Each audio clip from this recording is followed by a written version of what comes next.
Welcome everyone listening or watching this podcast. I'm your host Arun. Each week, in collaboration with Narcis, the founder of Last Week in Denmark, we bring you the latest news and insights that matter most to the expat community here in Denmark. Hello everyone, this is basically a second attempt at the Last Week in Denmark podcast. You probably have seen, you have listened to the first podcast a couple of months ago. Unfortunately, due to various reasons, we couldn't continue that project, but now we are back into a new format. Arun has reached out to us and said, hey, why don't we revive that project and do it together? And we were like, yes, why not? And he proposed, let's do it on video instead of just audio. We're gonna still continue with audio, so you're still gonna be able to listen to us on Spotify, on Apple Podcasts, and all the other platforms that you prefer to use. But you can also see us now on YouTube. We might not be the best models out there for watching for an entire half an hour, but it's more about what we say and less about how we look like, right? And what's more interesting is that actually this time we try to see if we put a European, ergo me, Romanian, and Arun, a non-European, I guess India, right, Arun? Yeah. Then if we put the two of us together, then to see if we discuss the news that are happening in Denmark from perspective, from the two lives that are happening, because many people don't understand that internationals are not one full unit. We have and we go through wildly different experiences even between the same ethnic group, but if we are to find parallels, I would say that the non-Europeans are having a much harder life here in Denmark than us as Europeans. And it's interesting to see that what did they go through and what do we go through by approaching different subjects out there. I could see that there's a lot of topics about around state of Denmark. There's news about weekly political overview, and there's also focus areas where you have topics about foods and technology, climate neutral by 2050. So we'll start with the first one, which is something that you wanted to talk more about, and that is, if I'm not wrong, is it about euthanasia that we started talking about? You want to start this podcast with a very, very strong topic, I guess, right? It's something people don't really want to touch or they don't want to think about, especially in our age. I mean, relatively, we're still in our youth, so we don't think much about that. But we are also at a certain stage in our youth where we do have some relatives who pass away, right? Or they are in a situation to be at the end of life. So we get to face this, and the older we get, the closer we get to 40 or to 50, the more we're gonna have to face this as part of our life, right? So euthanasia is what is euthanasia? What do you think is euthanasia in your mind? I did some Google search while we spoke about it, and it says the painless killing of a patient suffering from incurable or painless disease and painless disease.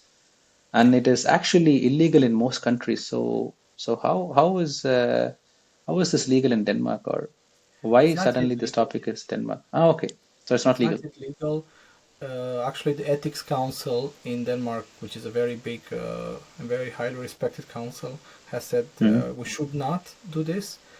We should not legalize euthanasia. But the current Prime Minister, Mette Frederiksen, she supports it. She finds it as necessary because there should be a dignity in your last moments. So you should be able to choose when it's time to go, instead of Okay. suffering and going through terrible, terrible situations.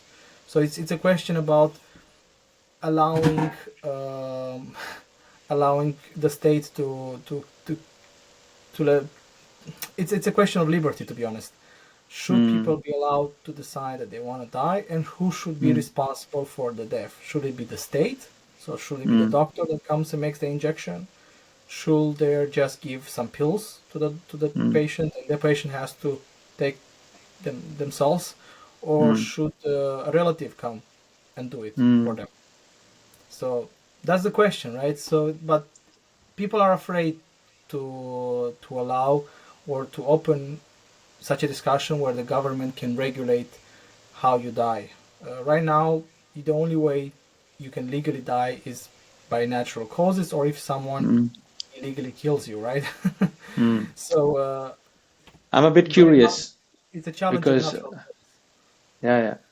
The curiosity that I have is the patient in a good state of mind that he or she chooses to say, okay, I'm not going to take this anymore. I'm through a lot of pain and I want to end my life. It could also be a mental state where people are not, I would say, 100% themselves. So how in this situation can someone's consent be? Is it fine to actually you know terminate one's life by a statement? Well, it's not enough just a statement. I Mm. think there will be other things taken in consideration. Like, for Mm. example, can they ever recover from it? Is the Mm. possibility, or it's incurable? Because some diseases are simply incurable, right? Mm. There is nothing more to be done there, besides Mm. waiting. So that's the question. You cannot use legal euthanasia on patients that can recover.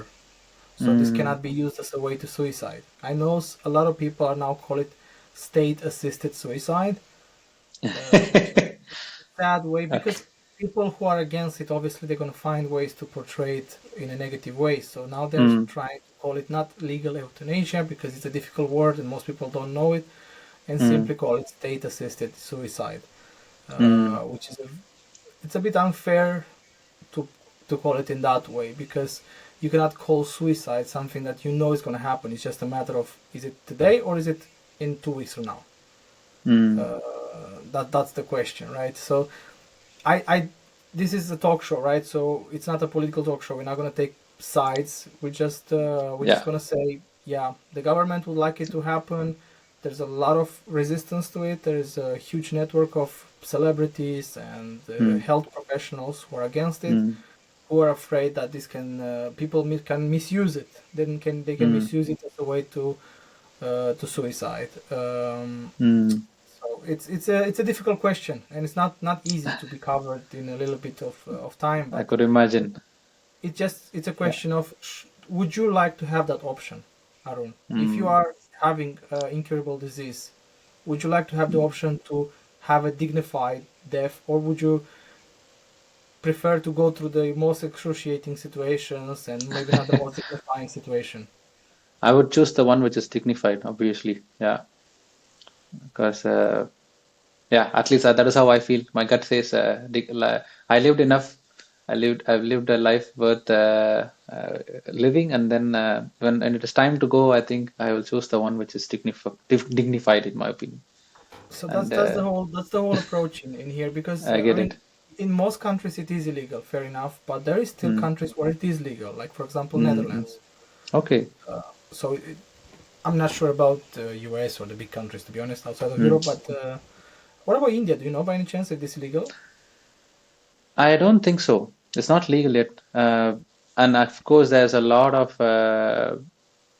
laws have been passed on if it's like you said incurable diseases, then they ask their belongings if they're too old and weak, and they actually ask the consent from belonging, is it okay? But I don't Okay. know if it's actually legal to do it. Ah, My experiences goes with what my relatives and third degree connections have said, and I think it's a decision that the family members make if their, let's say, great grandmother or grandmother is too weak to be able to medicate further, and those exceptional cases they also get a consent from belongings as a, and that's very subjective to those families, right? But but I don't know if it's actually legal, and I'm honestly sure it's a broad topic to also to consider what goes into the law of I, f- I think this yeah. is just at the beginning, the whole discussion. Yes, there's some countries who are early adopters who already done Mm. this.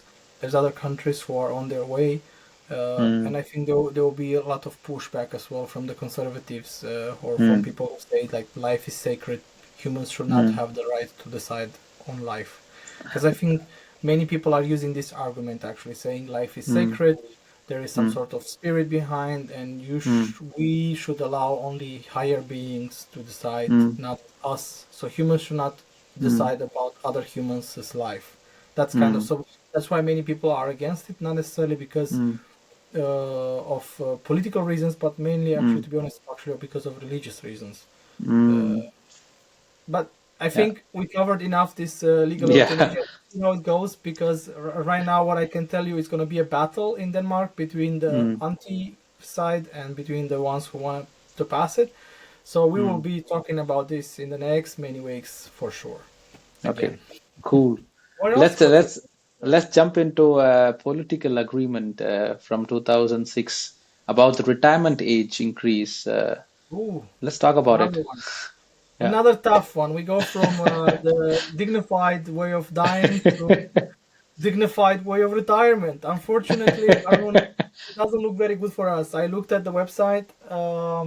If you guys gonna check the newsletter on Sunday when it comes, there is a link where you can press and see when you can retire. So you put your birth date, and it's gonna tell you the age when you can retire.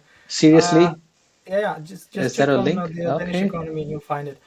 Ah. In the meantime, while you look for yours, mine was that I can retire when I will be 74 years old, because the life expectancy in 2063, when I can Yeah. finally retire, is is gonna be up to 87 years old. So they expect you. So they expect you to pay pension for you for 13 to 14 years old only. Hmm. Um, so at 74, I can finally retire. So I'm curious, Arun, when is your retirement age? So you are saying that you're going to retire in 2074. No, no, no. Okay. At In 74 years 20 old. at 74 years old. Oh my God, sorry. At I'm just 2063. seeing the chart. I'm just seeing the chart. It says 2024 people retire at 67 and at 2040 people retire at But 70. Arun, there's a link in there where you can put your birth date. If it says find out when you can retire by using this calculator, Okay. press on the calculator link. I'm just looking. Okay, I'm checking at my the link that you shared with me. Let Yeah, me put in my day. let's Insert see. your birthday. Okay. Time to find out 1992. when Okay. can I retire. Okay, I can actually retire at the age of 73.5. Okay, And now I'm sounds good 32. for me. So I can retire And at what 2081. in 2081 you can retire? No, Oh I my think I could God! retire in 2065, but I could get the, I think, what do you call, you could go for pension. I Yeah, can yeah, retire at 2065. yeah. In 2065 you can retire, and then you expect to get pension for like 15 years, so till Yes. 2081. Yeah. Ah, okay. So But here's the thing. So I have to work for 73.5 years. Is that what yeah, you're trying to say? Okay. yeah. And what was your number? 74. 74. Okay. How old are you, man? Um. Yeah. Well, 34. Okay. Yeah. What about Okay. you? So yes, I'm 32. Okay. After 30 Almost is the same. crazy. It's 30 something. Nobody really knows after 30 how old anyone is anyway. All we know now is when you can retire with a public pension. And about Okay. fun fact, in Denmark, even if you have not worked at all, Hmm. when it's retirement age, you can still get a public pension. It's the only country in Hmm. the world that has this. So But even if you is have it not a? worked at all, I'm just curious. Should I have to go at pension at 73 mate, or you'll should be I just 74. Do you understand that? Listen to that number again. 74? 74. Are you really telling me that you're gonna still be like entrepreneurial and starting the next Uber when you're 74? I'm not sure even if I live at that age, but it would be, but it would be No, but interesting what I will do at 74. your question is like this: you're allowed when you retire to still earn money on the side. You can still have a mm, business running. It has mm, nothing to do with your pension. So mm, you're there's a minimum pension in Denmark that everyone has to get. mm, Then mm, you get pension based on how much you worked. So you have mm, the basic pension, which is for everyone. Then you have the second level of pension, which is based on how much you worked. So that one can change depending if you make too much money when you retire. So let's say that you have still a very high income from your work, then it will be mm, difficult to get a high pension from your second layer of pension, right? So mm, and then you have a third level of pension. If you are working in some special, like let's say in industry or something, you have this industry pension, which is your third layer of pension. Basically, it's like a, mm, let's just say, a private pension, but it's paid by your employer. So you have mm, one, two, three level of pensions, and then it can mm, be your own private pensions and whatever else you're doing on the side, basically. But the whole discussion here is about, should retirement be blocked at 70, like mm, the Social Democrats want to do now? They say, okay, in 2040 it will be 70 years old, and from there on it stops at 70 till 2100. Or mm, should it be following the life expectancy, because we are living longer, that's the fact. mm, mm. And so you are worried you will not reach 74. Math and statistics say you will, but I'm just questioning the math here because I think we honestly Denmark is a really good country. The climate is good. It's not polluted, and the average life expectancy of Danish people, yes, I agree, they live longer. But I have lived up almost half or maybe 25 years until 25 years old in India. So how do they get this number of average? Is it only survey from Danish citizens, or is it generally the people who live in Denmark? Because that could change, right? yeah, it's to be honest, this research are based on people living in Denmark, so it's hard Yeah, to makes say. sense. It's hard to say Mm, how much it impacts your yeah, life yeah, from previous your life true, spent in other true. countries. In India, the number is actually quite less, and I think I'll be frank here. But of course, uh, I would Now you say live here, different parts of so India. Now I live here, so assume that I have an average life expectancy in that 87 range, no, which but is good it's a to fair know. point that you raised actually. Yeah, if you come at 40 years old with your family, right? You live Yeah, half of your time yeah, abroad. yeah, That means that chances are you'll not end at the same ending yeah, yeah. line. Like, Yeah, you're it's going a to lifestyle that chooses how much you can live healthy. I've seen this lifestyle of Denmark compared to India is a healthy lifestyle. I'll always compare with how my uncles and aunties used to live. Of course, it's very subjective topic, but in general, I've seen a lot of activities that people do here, and the ecosystem is a bit different, and that shows in the data that there's a lot of older people live in Denmark, but also older people have also have higher expectancy rate in Denmark. But in India, I think the number is less, and also yeah, and I think even if I choose to retire in Denmark on a long run, my number could improve for sure because I will have a healthy lifestyle. But I think But that I'm what you can do is take your number from India, because you could make a math calculation here. Take the number from Denmark, take the number yeah, from India. Say, okay, yeah, I lived I don't know 25% of my life in India and yeah, 75% in Denmark, and then you average the 25% with 75%, and you get your number. yeah. But this actually raises a question maybe for the future when there will be Mm, more internationals living in Denmark, there will be, yeah. especially many that move during their 30s or 40s, would be Mm, that okay? That means an international will actually benefit pension from Denmark a lot less than a Dane native who's citizens, born yeah. here. Mm, So true, what about that? Yeah, right. Like as they keep yeah. saying, oh, they're taking our benefits and they go away, but should they think about it? They live less. Internationals live less. Mm, They don't live as long as the Danes, right? Because your yeah, body has been exposed to different, yeah, health conditions yeah, for a yeah, yeah. couple It's of also decades. subjective. Of course, there are a lot of healthy Indians, and I've seen them in real life as well.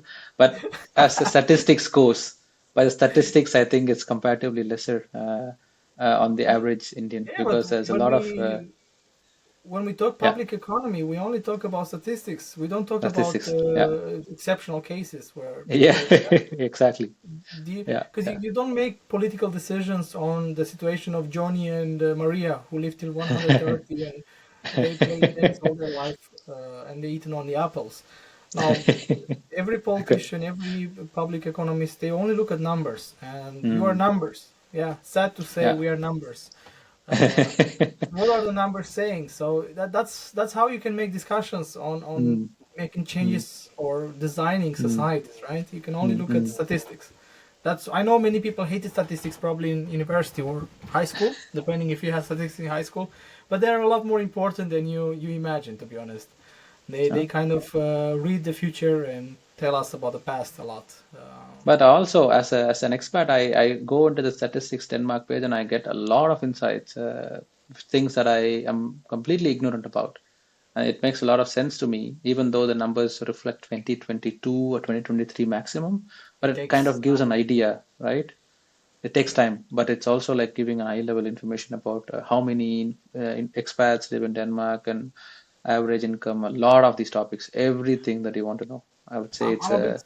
I'm very happy with how good we are at collecting information here and mm, presenting it publicly because I have a mm, hard time finding other EU countries who can present to me up to the hmm. last Q how many Romanians live where, how many Indians live. No, seriously, Okay.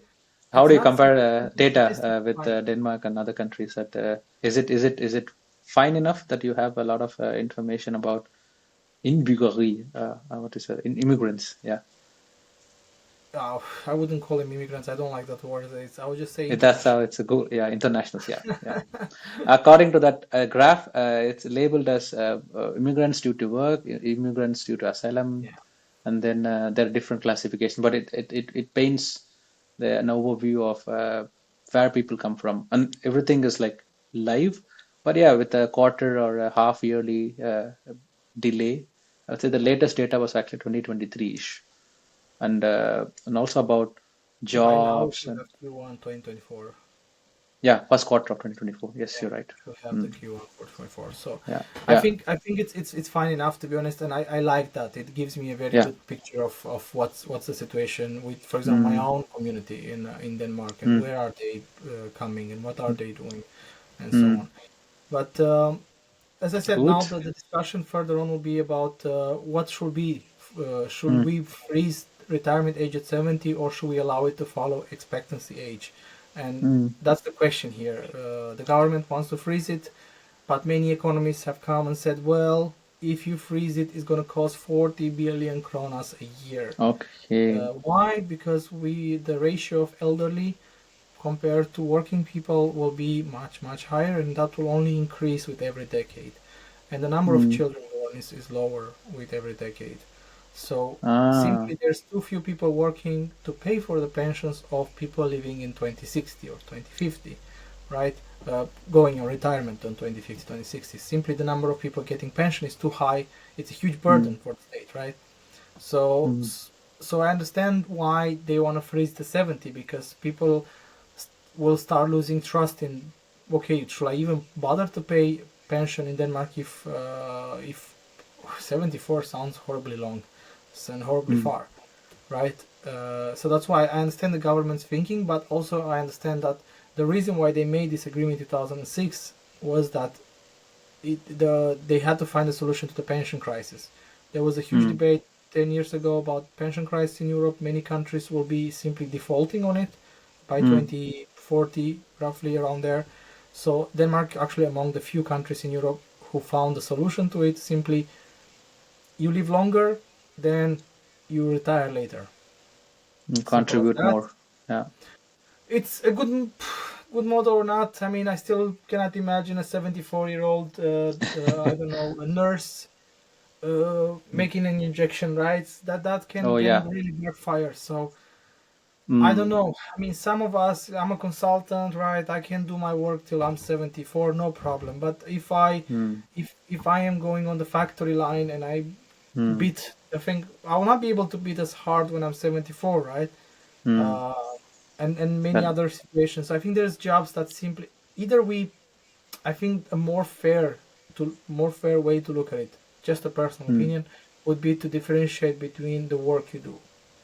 If mm, you do a certain type of work, is it possible to actually retire at 74? No. Then when? When is it mm, biologically possible to be able mm, to work a certain job or not? But then it opens up a whole Pandora box of various mm, lobbying interests. The nurse union will fight with the electrician union, will fight because mm, we are in Denmark, we are organized here. People fight for their mm. interests.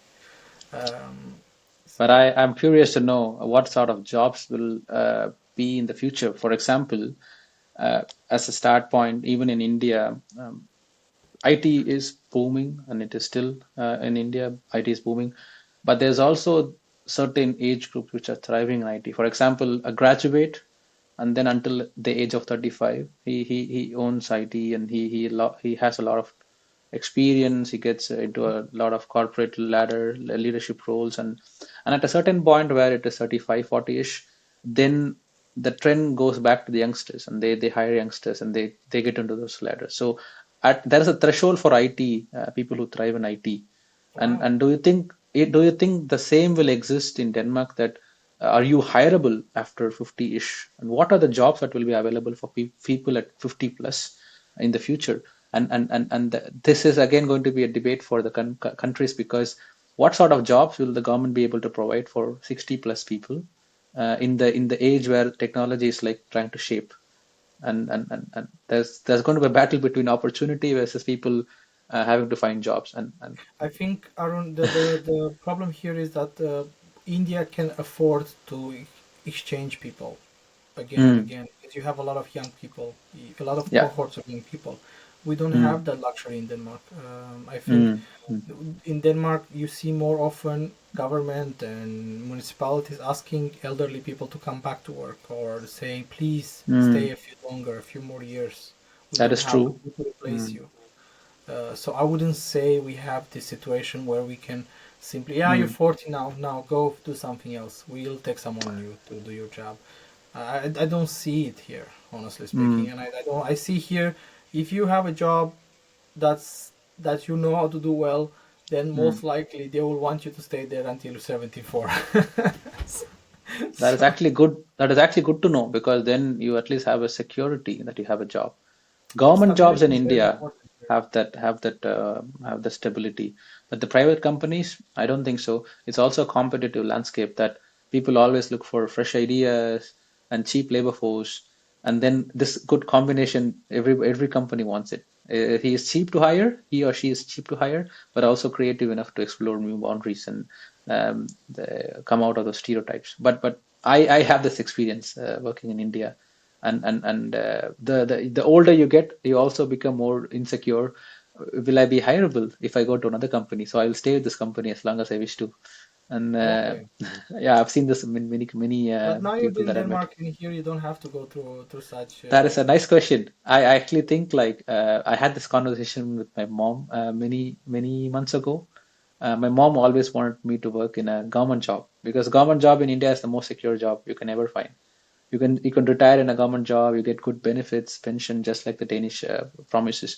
And it's also like a sign of a good son, that he is doing his duties properly, and parents dream is to son to get a good job, a decent job, Yes. a government job.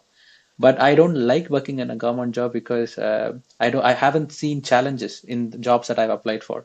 So it's always interesting for me to work with private companies. But when I came to Denmark, when I worked for big companies, it feels like a government job, because, of course, I'm now thinking about job security. I'm now thinking about my family responsibilities, and now I need security. Back in the days when I was younger, it was just challenges and something exciting to play with. But now I started feeling like, what I would do is to have a secured income, so to balance out my responsibilities. And I realized my mom was right at certain point, that stability in monthly income is important. And I told my mom, now I'm in a government company, even though it is not a government company, it's a pretty stable environment. I think it's a good point that you made, that people are not just fired because of their age, or yeah. But that's good, interesting point that you brought out. if people are fired because of their age, that would just land them with a huge lawsuit from the people fired, and they can go And home with a very nice severance pay. So ah, I'll be shocked if someone does that. But look, I'm now in the position of being a business owner, right? So mm, I when I find good people, I want them to mm, stay as long as physically possible.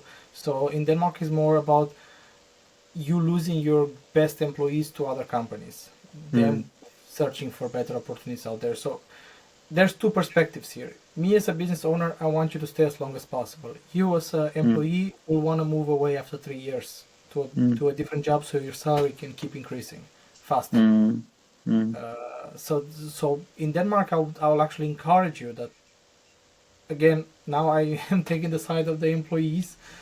Um, I will encourage you that you change your job after 2 3 years, because you will have a faster increase on your salary than if you mm, wait for your salary to increase at the same job. Simply, that's the mm, reality of it. mm, So, and we are in a market where we have an unemployment rate of barely 2%. What we have 80,000 people who don't have a job. It's mm. extremely low. It's a Yeah, yeah. market where it's not about. It's literally you choose if you're obviously if you're capable. I'm not talking Mm, now that there is still situations where some people don't fit in the market because there's simply too many of the same profile, or yes, there are mismatches. So some people will not feel themselves that they fit in this. Oh, there's 2% mm, unemployment rate. Why in the hell I cannot find a job? mm, So just because there's a very low unemployment rate, you also have to take into consideration smaller numbers, like how many people mm, with your profile are needed on the market.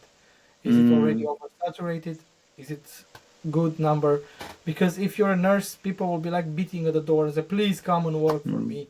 mm, If mm, you are a cybersecurity expert, again, there's like mm, thousands of them needed in the country right now, mm, especially mm. that we are attacked like crazy every day in our Yeah, infrastructure. yeah, yeah. So Current situation. Yeah. depends what you can do. Like if Mm, every time I see an IT professional, I say go in cybersecurity.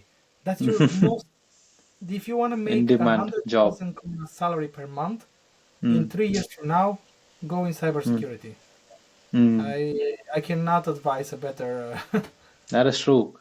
The expats listening to this the conversation, I think you already heard from Narcis that the most in demand job right now is in IT, and it's also in cybersecurity. Absolutely, It's not I agree. just sorry no, in IT is cybersecurity, but it's not the most in demand. The most in demand is still healthcare, by In far. Yeah, but in sectors, right? And in Yeah. IT, cybersecurity by far, yes, Yes. with the Yes. situation in the global geopolitical situation, yes, yes, So if you yeah. Of want course, to, for example, pharmaceutical will always be there. yeah, of course. I mean, what's also good. I mean, if you have any sort of job that somehow can fit within pharma production, Mm, uh, yeah, right. We becoming a pharma state, a country mm. where pharmaceutical companies are Yeah, thriving. They're getting bigger yeah, and yeah, bigger. yeah, yeah, yeah. So any sort of profile fitted with such a company, there are jobs out there. From what I know, Yeah, there's yeah. 3,000 new jobs being opened north of Copenhagen just Crazy, a couple of crazy months. openings. I would say there's a list in LinkedIn. If you go and check, they are hiring like crazy. They need more people, and they're actually finding it difficult to find within Denmark. So they're actually hiring from outside Denmark, Yeah, but Europeans, and they're even also further because reaching out to they need non-Europeans. specific profiles. Yeah, but here comes a Again, topic. It's about positive list that is published every 6 months, and you mentioned about the in-demand jobs, right? And I've seen this positive list. Uh, they also change quite frequently. If you see, the current demand is, of course, all these management jobs, and also a specialist in pharmaceuticals and specialist in IT, and there's a lot of relation between positive lists and also jobs that are posted in work in Denmark page and also in makes sense. LinkedIn jobs. Yeah, yeah, I But for the agree. ones who are Europeans and following this podcast, what is a positive list, right? Because you guys don't know what that is. Ah, okay. We don't have to care about that. So, Seriously?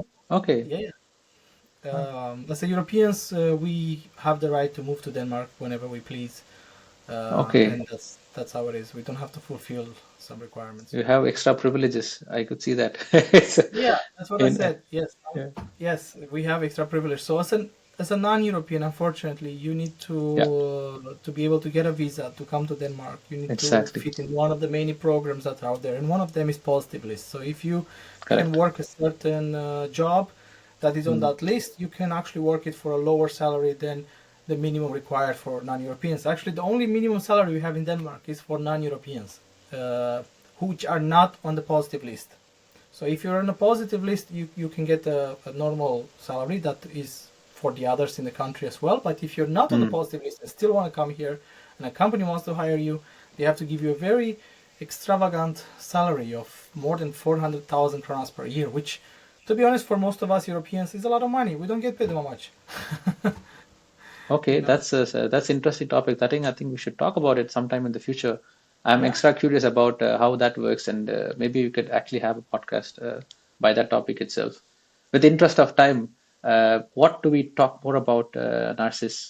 You wanted to ask me about driver's license. Oh You're yeah, doing the driver's license now, right?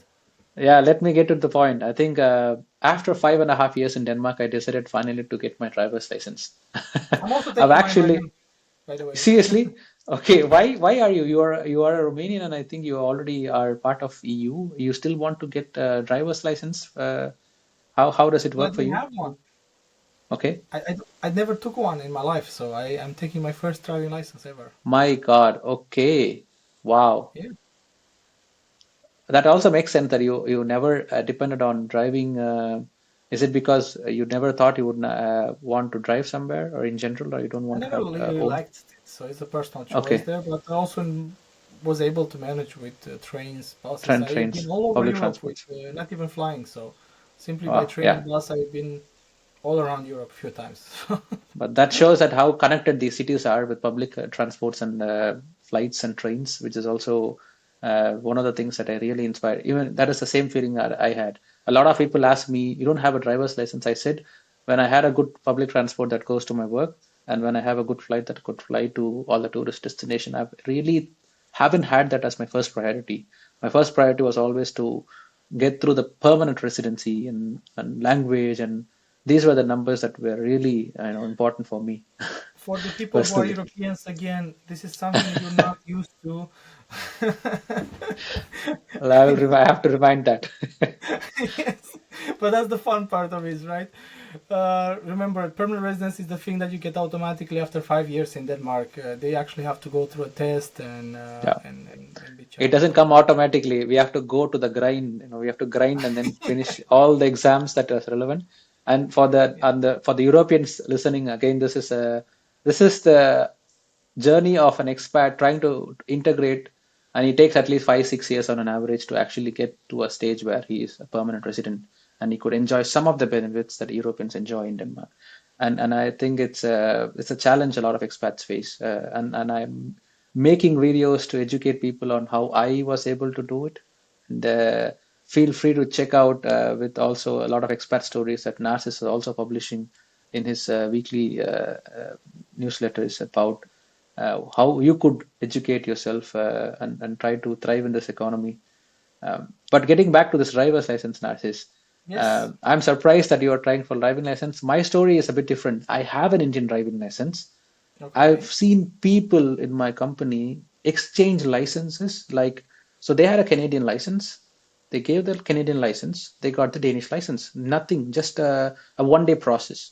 I've Oh seen yeah. a Norwegian guy exchange licenses. I've seen South American countries, some of them, not all, exchange licenses. But being a non-European country like India, if you just go and hand over your Indian license, they say I can surrender my Indian license, but I have to go through a theory and a practical exam, just like everyone does. The only difference is I get to take the exam right away. So I could just surrender my Indian license, get a medical check, and then like basically they do eye test, and then my general practitioner, the GP, will give a certificate to the examinator saying that this guy this person is physically fit to take the test, and that's it. But the fee is huge. I would say it's a lot of money because How much? for How the much? exam, yeah. So start with the examination fee will at least come to like 1,500 to 2,000 kronas, and I will tell you the numbers split by split now. So so in order to apply for the exam, I think it's a fee. the driving license schools charge, which is 300 kronas. It's free by the government for the commune, but the private institutions, they charge 300 kronas roughly to book a slot for you. And you can actually take the exam many times as you want to. There's a limit, but you can take multiple times. This is the theory part. Every time when you fail, you have to pay 1,000 kronas for the theory again. That's a lot of money. So make sure that you pass the first time. So you end up just paying 300 kronas minimum. And then the second half of the exam is about practicals, where you will be tested with driving skills in real life.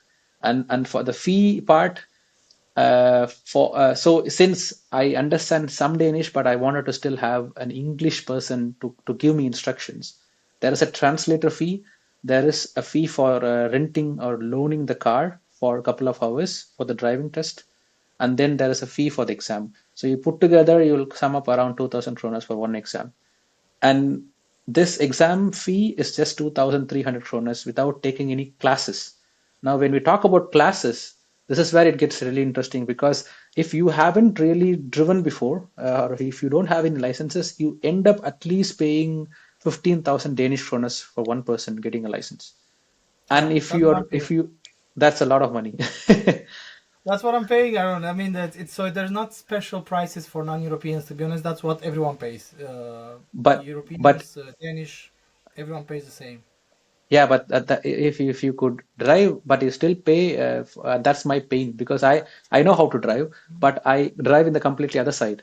So I drive in the right side of the car, and now I have to switch over. So I'm pretty skeptical, like how can I then pass the exam? So every time I take a test, I pay around 1,000 kronas for sessions, and now I've played more than like 6,000 Danish kronas for the sessions that I took, and I felt like I know how to drive, but there are a lot of rules that I have to know. So it makes sense to go through the Oh, process of knowing the rules, because driving is one part, but the rules are the most important part. And one example is that when I drive, I've never given orientation. Like you have to turn your body and then give an orientation and see manually that if someone is approaching from the of side course. angle. Of course, I mean, but in India, to be honest, orientation was not, I would say, I haven't, of course, I've read in books, but I don't see people do orientation a lot of times. They look at the rear view mirror, they look at the central mirror, but hardly people orient Use themselves. their- And it is a practice that people have to do. Yes, it's by law, but are people doing it? And I also challenge myself to say, uh, it is true, because when I drive my bicycle, I still follow rules. So I think it's important to follow the rules, but it is also very very hard to uh, crack the exam, pass the exam in the first attempt. If I could do that, it will be a miracle for me. I'm hoping to You have to pass the first practice them. attempt. I'm also at the driving path time, Yeah. so I need to take my exam when driving now.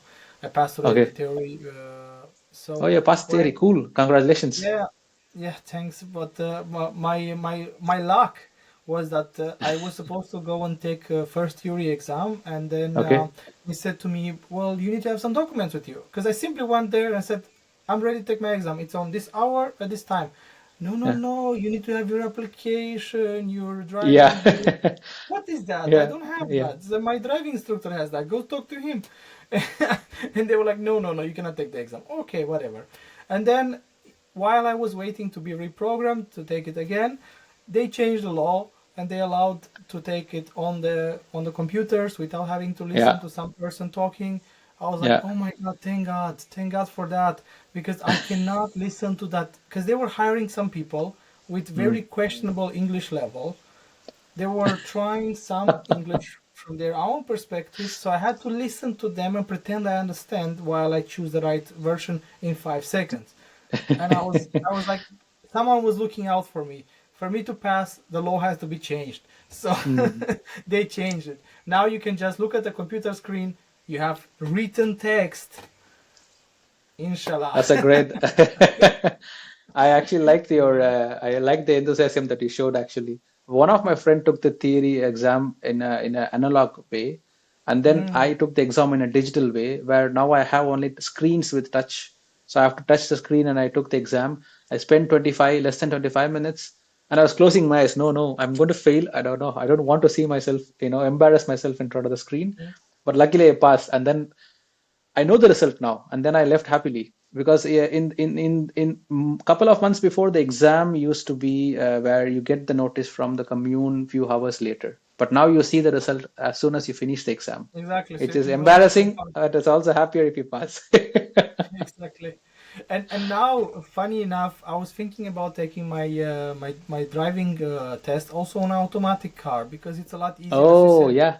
in Denmark, you fail immediately if you do not use orientation every time. So literally, so Okay. there's I looked at how they grade you and why they can Mm, fail you, mm, and one of the ones is simply immediate fail is if you have had to make a turn or anything and you did not orient properly mm, completely, they mm. can fail you on the spot.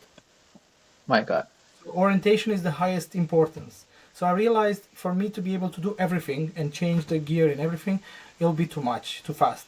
I'll be too Mm, stressed. So I said, okay, I'll take my exam on an automatic car. And they mm. told me, oh, but if you take it an automatic car, you'll only be able to drive automatic cars afterwards. But guess what?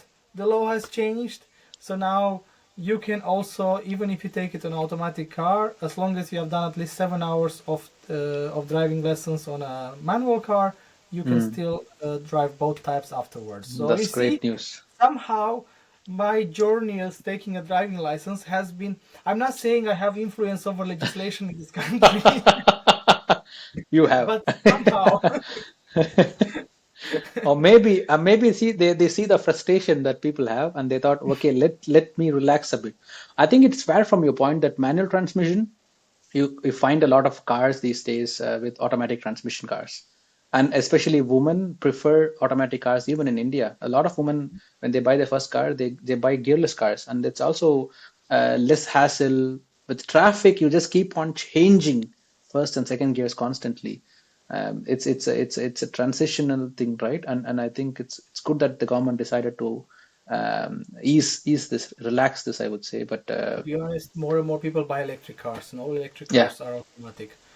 yeah. Uh, and that's just the reality. I think it will be basically just a, I don't know, a hobby to go and Mm, to drive a manual car in the future anyway. yeah, yeah, It'll yeah. be like for those people, oh, I want a vintage car, and Yeah, obviously that's going to be manual. yeah. I So actually like manual cars. Yeah, in India I drive manual cars. It's also in a way pleasing to drive. Automatic cars, I think the charm is lost in automatic driven cars. But like you said about the transmission part in a traffic exam or traffic condition, automatic is ease. You just accelerate, you brake, and then you enjoy the process of driving even in situations heavy traffic. And I when I trained in automatic car, I realized my left pedal is always looking for a clutch, and I said like I am now keeping it idle. I don't have to use my left leg anymore. And my yeah, driver, the instructor was telling me, you make sure that you don't overdo what I tell you. Just use the right leg and try to control. You have only one option, either to accelerate or to brake, which is also, decision making is a lot less now. You don't need to put the clutch. If you're half clutch, you can still freak out, when you change gears and do reverse and stuff. So I think yeah. it's good for most of the beginners who are trying to To learn for the first time. So to be cool. honest, what I'm looking forward for is self-driving cars. I am such a big fan, and fun fact: I used to work for Uber, for Uber headquarters Okay. many years ago, Mm, down in Krakow, mm, and I was part of this division where we were discussing about what's next for Uber, right? And there was self-driving cars test in Los Angeles, and there was this mm, flying taxis, VTL mm, propulsion mm, that you can go from one part to another. I mm. love that. I'm waiting. I'm ready. I'm absolutely ready to ride a car that is driverless. I mean, we even had in Aalborg a test of a bus without driver. It ran for a whole month, and In there were Albo? no accidents. Yeah. Oh, wow. Okay. So we Just are hearing for there. the first time. I feel like if I wait 2 more years with my driving license, I will take my driving license on a driverless car. To be honest, I should reconsider your driving license, Narcis, now. I I already could see paid for that. it. So you Might as have no well choice finish now. it. No, I think I've heard one of my friend told me, she told me that I don't know how to put reverse because my car is already automatically parking itself. She has a Tesla. And she said, why do you Wow. need to drive then if the car can drive itself? And I said it's too seldom that these days people are buying these automatic cars in Teslas. Of course, I'm not sure if everybody is turning on the automatic mode to drive them, but the trust is gaining and people are using it for parking at least because it's parking car in between two cars is also like a challenge in itself. And if an automatic car can do it easily, then I would rather do it, and I get the benefit of Yeah, no, that's what you I'm looking know forward yeah. to. I mean, I never been a big fan of driving in the first place, but I have to Oh, because now I moved in the suburbs of Aalborg, so I yeah. need to be able to drive a car.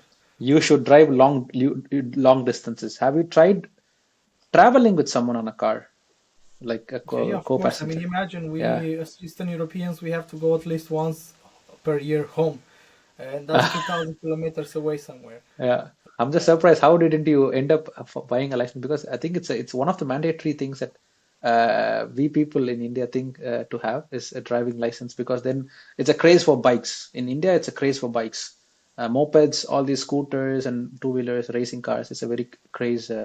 I had I was fortunate to drive a bike and also had a fortunate to buy a car and drive car. But it's one of the things that people in India invest money in, and it's the other way around here. There's a lot of cars, invest in cars because I think only those rich people own a Harley Davidson or an Enfield and drive in the summer only for a few seasons. But in Well, India, rich it's the other people way or around. gangsters. Uh, you know, if you want to be part of a gang in Denmark of a rocker band, right? You need to have a motorcycle. So What was you don't necessarily I? be very rich then, right? You maybe sold your house for it, Yeah. and then Harley Davidson, right? Yeah. Yeah. Okay, Narcis, let's jump into the other big topic that I wanted to talk about, Yeah. which is so now we have spoken about thing that was exciting for both of us about the automatic transmission cars. Let's talk about unhealthy foods. That is also part of your focus areas in your newsletter. It says, according to several health organizations in Denmark, there is a recent regulation about how to place foods, especially those tempting foods and their positions in the stores. What is it all about? Well, basically, it's a, not yet a regulation. It's a wishful Okay. proposal from them Mm, because they have realized that a lot of people because when you go at the checkout, right, you see a lot of mm, candy, chocolates, snacks, whatever they can push into you last minute, mm, and mm, many times you'll just take it, or mm, uh, you'll see it at the entry of or you'll see it in the most visible places, or yeah. next to items that you have to buy. So let's Mm, say that mm, you go a lot for milk, right? If people mm, buy a lot of milk, then you'll place next to the milk energy drinks, fast yeah. food, whatever. That is Mm, that is very bad because a lot of people have shared because they made like researches on the mm, population, and a lot of people have said that the only reason they buy that stuff is because they get tempted by it. Many people don't even take their children to stores because of it. mm, mm, Uh, so it is about, because you have to think about from a, yeah, a lot of, there's two sides here. One side is the commercial side. mm, The company should be allowed to do everything possible to make as much profit as possible, but then you have to think on the other side. Well, if the public health gets impacted by it and more people use more days in hospitals, putting a strain mm, in our on our hospitals, right? That mm, means we mm, need to pay more taxes. So who's mm, paying it? mm, So we allow companies to make more money, but then we have to pay more taxes to be able to keep mm. our healthcare system running, Correct. uh, because we fill up the hospitals because of obesity, right? I mean, 52% Mm, of people in Denmark have obesity. We are mm. more fat than we should be. That is a surprising fact. My That's assumptions are wrong now. I think half of Denmark's adult population is overweight, as you could see from the data. Yeah, And is it from the Ministry of Health that has been put out? yeah. Okay, This is that's official data. interesting. Okay, So 52% of the population is overweight, and then never mind talking about the 20% which are really overweight. Severely overweight, right? Yeah, yeah, yeah. Like, yeah, so I think we kind of got the wrong perspective of what overweight means, because we look at American movies and we see very, very fat people and we think, okay, that is what it means to be overweight. That's not how it works when they look at overweight, right? They look at what is your expected weight compared to your height, and Height, then yeah, if BMI, you are body 10-20% more than mass. that, you're overweight. Yeah, yeah, right. The BMI index, right? And I think that brings us to the topic of supermarkets across the globe. Like I've noticed in Indian supermarkets, there's a science behind it. There's a human behavioral research going back. So as human beings, when we take our kids, the last thing that the kid wants is before the cashier, before the area where you go and pay, you always find attractive candies. You always find the chocolates, and then you also have things like cigarettes and these beers and wines and exotic collections right next to the cashier, because even at that time they think the human brain has the, let's say, capacity to make choices, and those choices are actually not based on um, it's already, you have spent so much time walking through the supermarket, now you don't have anything to make but to pick something. So we pick unconsciously and say, you know what, doesn't make a huge difference, let me buy this. Or my kid is asking me for this toy, and then I'm going to add on top of whatever I have. So I've actually Yes. taken up something that I really don't want in the first place. And because of the behavioral human behavioral stuff, you end up having to purchase, let's say, 5 items which you never wanted in the first place.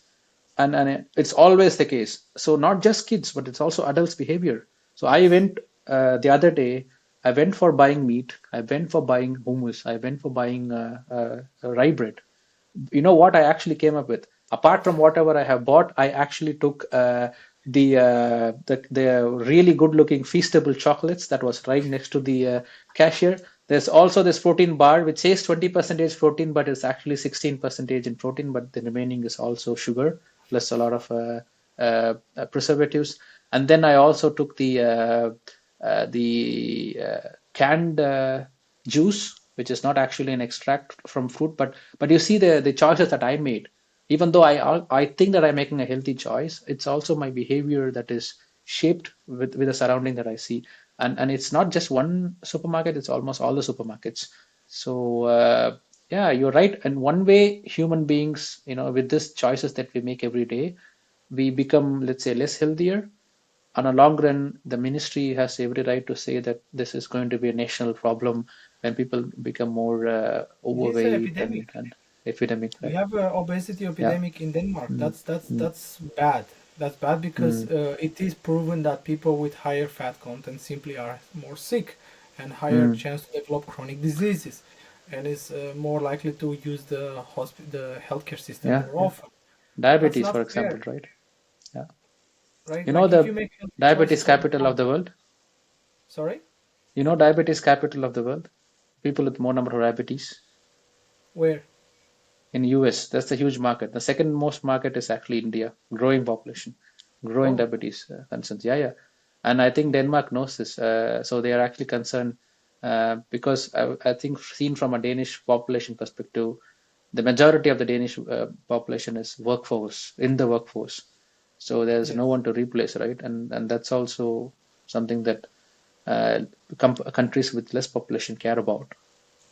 Yeah, yeah. In And here, yeah. public health is very, very important because simply they looked at other countries and they saw that the healthcare system just simply spiraled out of Mm. like crazy, right? Like look at US and see how much it costs to go to the doctor. It's Yeah. crazy, right? So imagine Yeah. Yeah. putting that burden on the people and not on the state, Mm.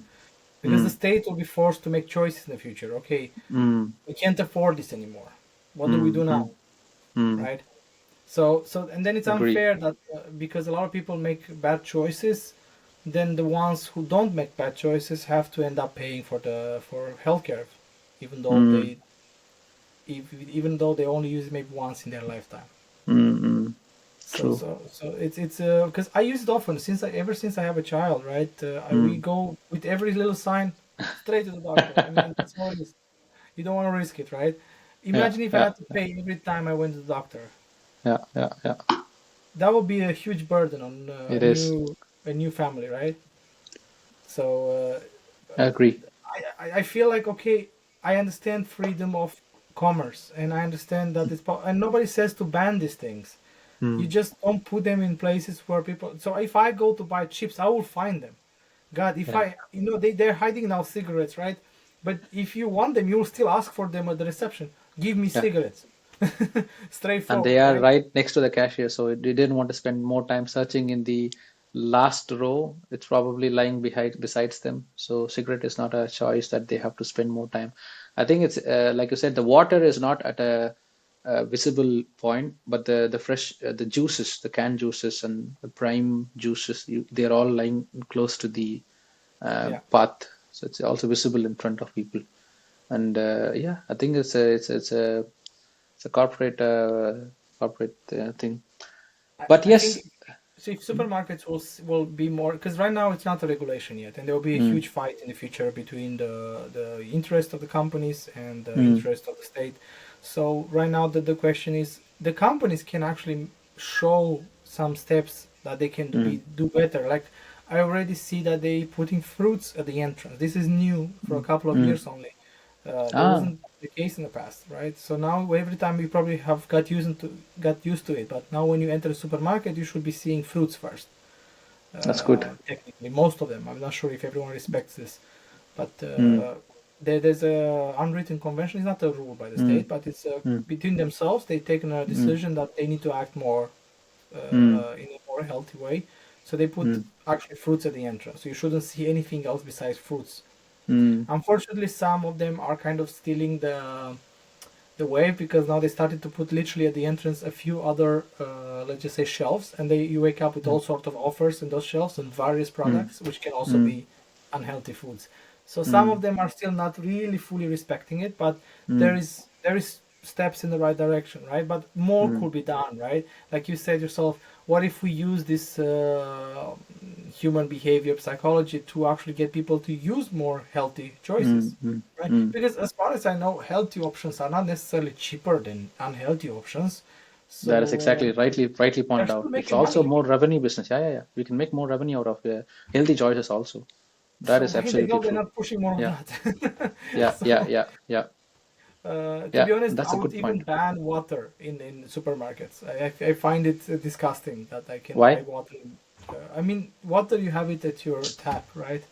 Uh, it's perfectly healthy.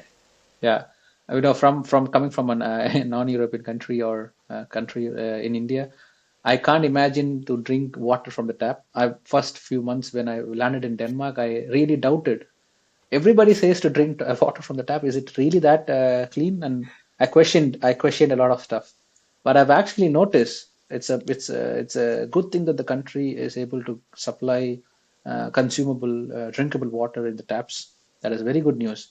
But there's also like people have now choices to make. They want minerals in water, and they want water to taste even better. I think those are the choices that makes like okay, I want to buy a canned bottle, the water bottle which has minerals and whatnot. You can add more amenities to that. So I haven't really fancied to buy a water bottle in Denmark. There were only few cases where I went to some communes where it by the government they say, oh, our public municipal supply line has been infected with this call Yeah, yeah. what do you see the levels of bacteria has grown, so we advise not to drink, and then people issue bottled water. Unless otherwise, I think it's free. But is it the same in rest of Europe, or is it in only few select countries in Europe that has? I have a Oh, hard time telling you that, to be honest, because I would not remember. I've been in most of the European countries, but mm, not every European country has good tap water. No, definitely mm, not. I think it's only a couple of them who have it because it's very mm, difficult for especially larger countries to keep the drinking water at a good level. You know, the there is an authority in Denmark who is responsible to keep Hmm. the drinking water clean, and they're actually having to do a lot of work to keep it clean. They're Hmm. buying, for example, lands around the water procession plants, so to make sure that farmers don't farm in there, and they're Hmm. paying them off every year to not dump in certain rivers Oh. pesticides. There's a lot of money spent to keep the people from poisoning our water. So Hmm.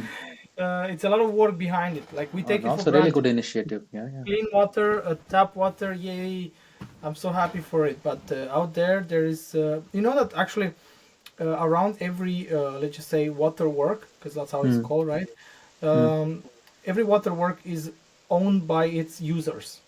So that Hmm. means you, for example, are part of a certain water work, and Hmm. then you can go to the yearly general assembly and see, Hmm. okay, how is the quality being maintained, what are they doing with the money, are they planning, because for example water work can also decide if the general assembly says, well, let's reduce the price if we make too much money, or let's invest it in increasing the capacity, or Hmm. whatever. Let's do something with this. For example, I'm Hmm. very happy that my not water work but my district heating, they decided to use the money to produce electricity, and Hmm.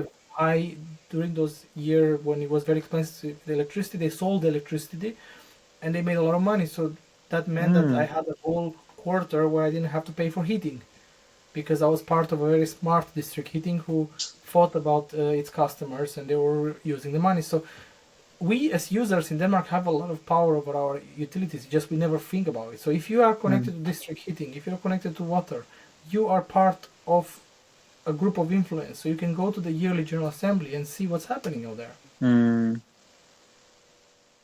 That's actually that's actually interesting. I think I fall under this Ghent of the commune. I'm not sure if I fall under Hofor Van Vac. Hofor is a major supplier in major parts of Sjælland region, and there's a lot of plants. There's one in Gevninge, there's one in Torsbro. Because I worked in these projects when I used to work in my previous company, but I never realized that they had a union where a board where people could show up and contribute or participate Yeah, and it's take. a general assembly because it's owned by the users. Mm. As I said, it's not owned. Oh, There's not the waterworks are not privately owned in Denmark. okay. They So are it's owned by public. the users. Mm. So Good it information. but also they're not owned by the state either. So, uh, for example, if a waterwork can also go bankrupt if they manage Mm. badly the finances, and then people Mm. can wake up they don't have water in a certain area.